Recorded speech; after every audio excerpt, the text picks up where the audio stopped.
যে রক্তনালীর মাধ্যমে হৃদযন্ত্রের রক্ত সরবরাহ হয় তার নাম করোনারি আর্টারি বা করোনারি ধমনী।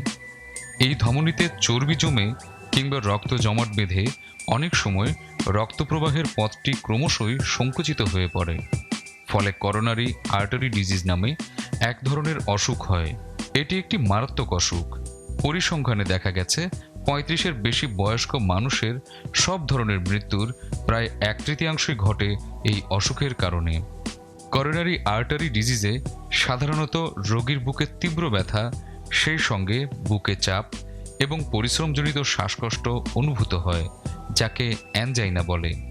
ইসিজি এবং আরও কয়েকটি পরীক্ষার মাধ্যমে এই অসুখ সম্পর্কে প্রাথমিক ধারণা পাওয়া যায়। তবে সঠিকভাবে রোগ নির্ণয়ের জন্য অ্যাঞ্জিওগ্রাম করার প্রয়োজন হয়। এই অ্যাঞ্জিওগ্রাম এক ধরনের এক্স-রে পরীক্ষা, যার মাধ্যমে করোনারি ধমনীর অবস্থান এবং কোথাও কোনো ব্লক আছে কিনা অথবা রক্ত চলাচলের পথটি ক্ষীণ হয়ে পড়েছে কিনা সেটি নির্ণীত হয়।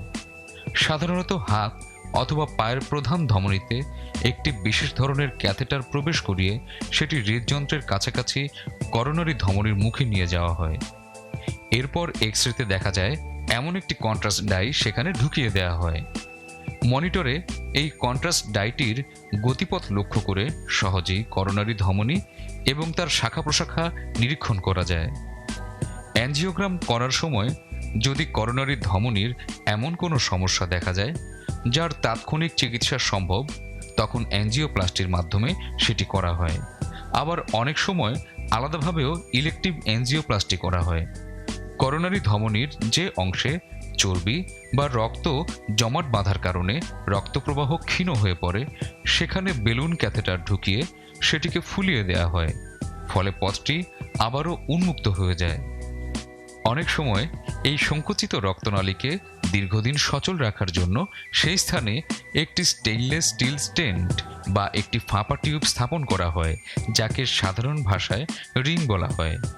এর মাধ্যমে ধমনীটি স্থায়ীভাবে উন্মুক্ত থাকতে পারে। এইভাবে বেলুন অথবা রিং পরানোর মাধ্যমে করোনারি ধমনীর রক্ত চলাচলকে পুনঃস্থাপিত করার নামই করোনারি অ্যাঞ্জিওপ্লাস্টি বা পারকিউটেনিয়াস করোনারি ইন্টারভেনশন। রোগীকে সম্পূর্ণ জাগিয়ে রেখে লোকাল অ্যানেস্থেসিয়ার মাধ্যমে অল্প সময়ের মধ্যেই অ্যাঞ্জিওপ্লাস্টি সম্পন্ন করা হয়। পার্শ্ব প্রতিক্রিয়ার মধ্যে অনেক সময় যেখান দিয়ে ক্যাথেটার ঢোকানো হয় সেখানে কিছুটা রক্তপাত হতে পারে অথবা চামড়ার নিচে রক্ত জমাট বাঁধতে পারে। কারো কারো কন্ট্রাস্ট ডাই অ্যালার্জি হতে পারে এবং খুব কম সংখ্যক রোগীর ক্ষেত্রে স্ট্রোক অথবা হৃদযন্ত্রের কিছু সমস্যা দেখা দিতে পারে। একটি উল্লেখযোগ্য বিষয়, করোনারি ধমনীর সব ব্লকেজই অ্যাঞ্জিওপ্লাস্টির মাধ্যমে সমাধান করা যায় না। অল্প সংখ্যক ব্লক থাকলে অ্যাঞ্জিওপ্লাস্টি করা হয়। অধিক সংখ্যক ব্লক অথবা দীর্ঘ জটিল ব্লক থাকলে অ্যাঞ্জিওপ্লাস্টির পরিবর্তে বাইপাস অপারেশনের প্রয়োজন হয়। অ্যাঞ্জিওগ্রাম এবং অ্যাঞ্জিওপ্লাস্টি পরিচালনার জন্য যে বিশেষায়িত অপারেটিং রুম ব্যবহার করা হয় তাকে ক্যাথ ল্যাব বলে। বাংলাদেশের বেশ কয়েকটি চিকিৎসা কেন্দ্রেই এখন এই সেবা পাওয়া যায়। এছাড়া অ্যাঞ্জিওগ্রাম এবং অ্যাঞ্জিওপ্লাস্টির জন্য এই দেশের চিকিৎসকেরাও এখন বেশ অভিজ্ঞ হয়ে উঠেছেন।